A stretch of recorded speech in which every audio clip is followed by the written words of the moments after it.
अगर कोई सरकारी कर्मचारी रिश्वत लेते पकड़ा जाए तो क्या होगा? एफआईआर होगी, केस चलेगा, दोषी पाए गए तो जेल की सजा होगी। लेकिन क्या आपको पता है कि अगर कोई सांसद या विधायक रिश्वत लेकर संसद या विधानसभा में सवाल पूछते पकड़ा जाए या वोट देते पकड़ा जाए तो उस पर ना एफआईआर होती है, ना केस चलता है और ना जेल की सजा होती है।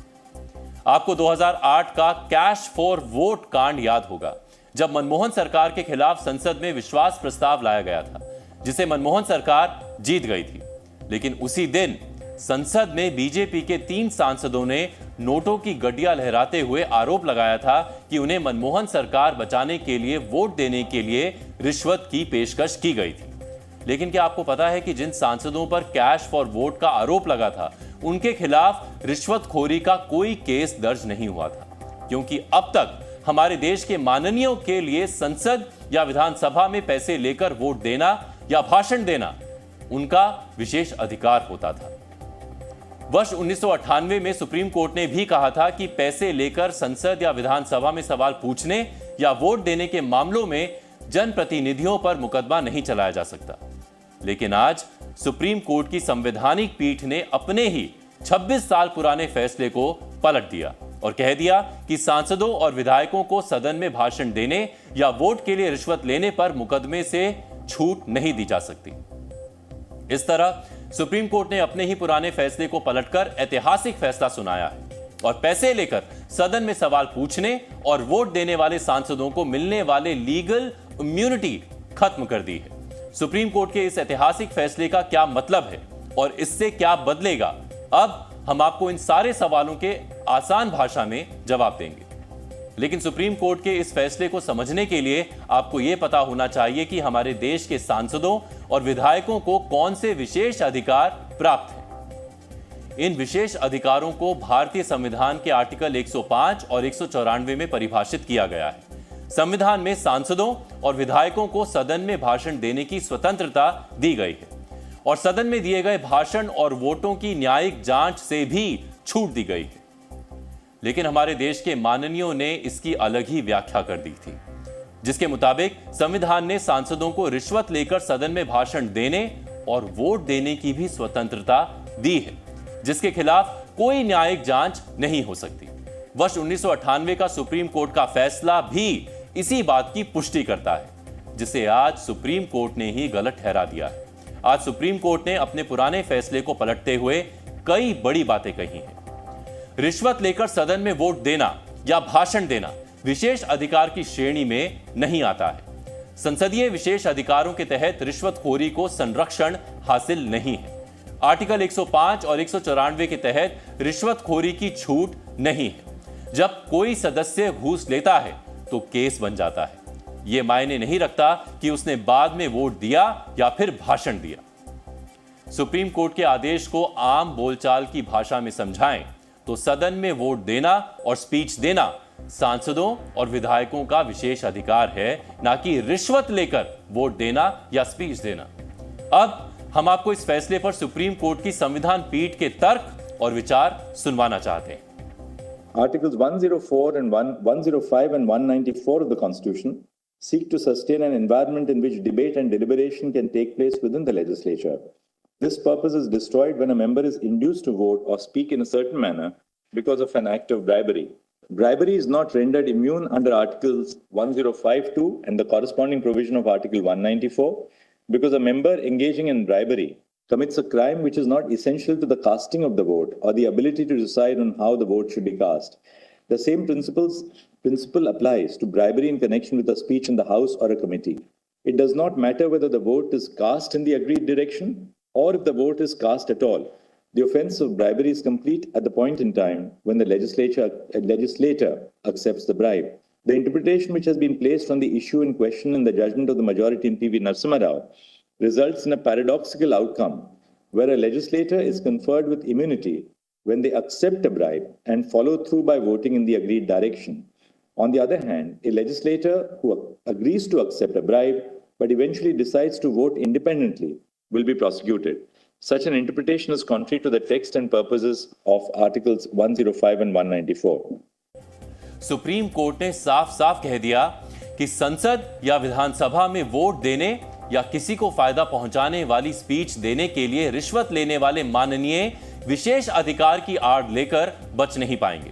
उनके खिलाफ केस भी चलेगा और दोष साबित हुआ तो सजा भी मिलेगी। यानी अब अगर कोई सांसद या विधायक पैसे लेकर सदन में सवाल पूछेगा या वोट देगा तो उसे लेने के देने पड़ जाएंगे। अब सवाल है कि सुप्रीम कोर्ट ने जिस 1998 के नरसिम्हा राव केस के फैसले को पलटा है वो मामला क्या है, अब हम आपको इसके बारे में विस्तार से बताते हैं। वर्ष 1991 में लोकसभा चुनाव में कांग्रेस पार्टी सबसे बड़ी पार्टी बनकर उभरी थी, लेकिन वो बहुमत से चूक गई थी। तमिलनाडु में पूर्व प्रधानमंत्री राजीव गांधी की हत्या के बाद सहानुभूति की लहर से कांग्रेस को 232 सीटें मिली, लेकिन बहुमत का आंकड़ा 272 का था। इसके बाद पीवी नरसिम्हा राव प्रधानमंत्री चुने गए। 1992 में बाबरी कांड के बाद माहौल बिगड़ा तो 1993 में राव सरकार के खिलाफ संसद में सीपीआईएम अविश्वास प्रस्ताव लाई थी। उस समय कांग्रेस की गठबंधन सरकार के पास 252 सीटें थी, लेकिन बहुमत के लिए 13 सीटें कम थी। इसके बाद 28 जुलाई 1993 को जब अविश्वास प्रस्ताव पर वोटिंग हुई तो उसके पक्ष में 251 वोट तो विरोध में 265 वोट पड़े। राव सरकार उस समय गिरने से बच गई, लेकिन 3 साल बाद वोट के बदले नोट का मामला सामने आ गया। वोट के बदले नोट का मामला जब सामने आया तो पता चला कि 1993 के अविश्वास प्रस्ताव में जेएमएम और जनता दल के 10 सांसदों ने इसके खिलाफ वोट डाले थे। इस पर सीबीआई ने आरोप लगाया कि सूरज मंडल, शिबू सोरेन समेत जेएमएम के 6 सांसदों ने वोट के बदले रिश्वत ली थी। मामला सुप्रीम कोर्ट पहुंचा तो देश की सर्वोच्च अदालत की 5 सदस्यीय पीठ ने 1998 में इस पर फैसला सुनाया। सुप्रीम कोर्ट ने फैसला देते हुए सांसदों को विशेष अधिकार के तहत लाभ दिया था। कहा था कि पैसे लेकर संसद या विधानसभा में सवाल पूछने या वोट देने के मामलों में माननीयों पर मुकदमा नहीं चलाया जा सकता। 26 वर्ष पुराना मामला अचानक कैसे हाईलाइट हुआ, आज इसे जानना भी जरूरी है।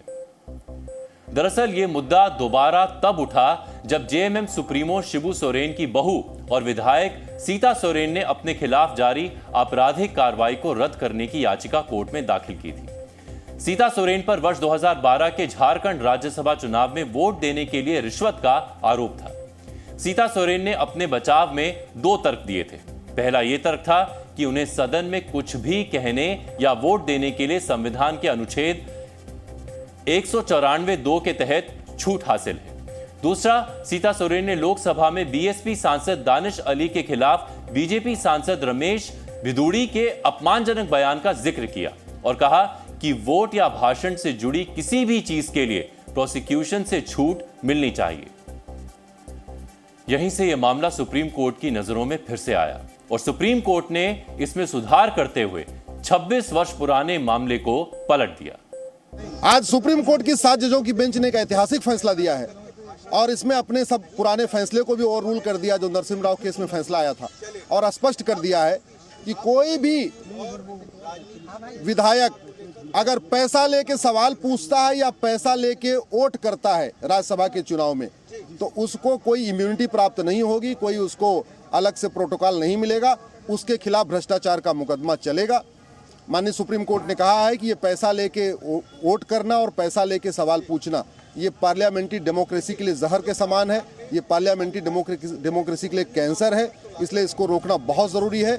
और आज स्पष्ट कर दिया है अब किसी भी विधायक को या किसी भी सांसद को पैसा लेके पार्लियामेंट में कुछ भी करने पे कोई इम्यूनिटी नहीं होगी, उसको नॉर्मल जैसे एक क्रिमिनल के खिलाफ केस चलता है, एक भ्रष्टाचारी खिलाफ केस चलता है, वो भ्रष्टाचारी खिलाफ केस चलेगा। संसद और विधानसभा में अपने दमदार भाषण के लिए कई नेताओं की तारीफ होती है, चाहे वो पक्ष के सांसद या विधायक हों या विपक्ष के। सांसद और विधायक अपनी सरकार की उपलब्धियां भी गिनाते हैं और विपक्ष के सांसद और विधायक सरकार पर सवाल भी उठाते हैं। आज सुप्रीम कोर्ट के ऐतिहासिक फैसले ने बहुत कुछ बदल दिया है, जिस पर आज पीएम मोदी ने भी खुशी जाहिर की। पीएम मोदी ने सोशल मीडिया प्लेटफॉर्म एक्स पर लिखा, स्वागतम, सुप्रीम कोर्ट का एक बेहतरीन फैसला जिससे राजनीति में पारदर्शिता आएगी और सिस्टम में लोगों का विश्वास और गहरा होगा। बात सही भी है, माननीयों का संसद या विधानसभा में पैसे लेकर सवाल पूछना गंभीर मामला है, क्योंकि इन सांसदों और विधायकों को जनता ने चुनकर भेजा है ताकि वो जनता के हक की आवाज उठा सकें। लेकिन हमारे देश के इतिहास में ऐसा कई बार हुआ है जब माननीयों पर पैसे लेकर सवाल पूछने या वोट देने के गंभीर आरोप लगे हैं।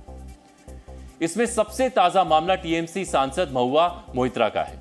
महुआ पर कारोबारी दर्शन हीरानंदानी के कहने पर संसद में सवाल पूछने का आरोप लगा था। इस मामले में संसद की कमेटी ने महुआ मोइत्रा को दोषी पाया था, जिसके बाद महुआ मोइत्रा को संसद से निष्कासित कर दिया गया था। वर्ष 2015 में तेलंगाना विधान परिषद चुनाव में वोट के लिए टीडीपी विधायक रेवनाथ रेड्डी पर रिश्वत देने का आरोप लगा था। विधायक रेवनाथ को मनोनीत विधायक एल्विस स्टीफेंसन को 50 लाख रुपए की रिश्वत देने की पेशकश करते हुए पकड़ा गया था। यह पेशकश विधान परिषद चुनाव के दौरान टीडीपी उम्मीदवार के पक्ष में मतदान करने के लिए की गई थी। वर्ष 2005 में एक स्टिंग ऑपरेशन में पैसे लेकर सवाल पूछने वाले 11 सांसदों का खुलासा हुआ था, जिसके बाद 21 दिसंबर 2005 को लोकसभा ने 10 और उसके अगले दिन राज्यसभा ने अपने एक सांसद की सदस्यता रद्द कर दी थी। कांग्रेसी सांसद एसजी मुदगल पहले सांसद थे जिनकी 1951 में घूस लेकर सवाल पूछने के मामले में सदस्यता रद्द कर दी गई थी। मुदगल ने एक बिजनेसमैन से संसद में सवाल पूछने के बदले 5000 रुपए लिए थे। हमारे देश में पैसे लेकर सवाल पूछने या फिर वोट के लिए पैसे लेने की यह प्रथा काफी लंबे समय से चली आ रही है, जिसमें हर बार माननीय अपने विशेष अधिकार का फायदा उठाकर बच जाते हैं। लेकिन इस बार सुप्रीम कोर्ट ने ऐसा करने वाले माननीयों का पक्का इलाज कर दिया है। रिश्वत लेकर अपना वोट बेचने और सदन में सवाल पूछने को अपना विशेष अधिकार मानने वाले माननीयों के लिए सुप्रीम कोर्ट का यह फैसला जोर का झटका साबित होगा।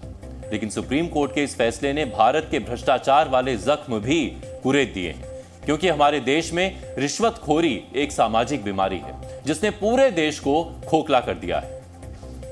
ट्रांसपेरेंसी इंटरनेशनल की रिपोर्ट के मुताबिक हर 4 में से 3 भारतीय मानते हैं कि भारत में सरकारी भ्रष्टाचार सबसे बड़ी समस्या है, और हर 3 में से 1 व्यक्ति मानता है कि हमारे देश के सांसद सबसे ज्यादा भ्रष्ट हैं।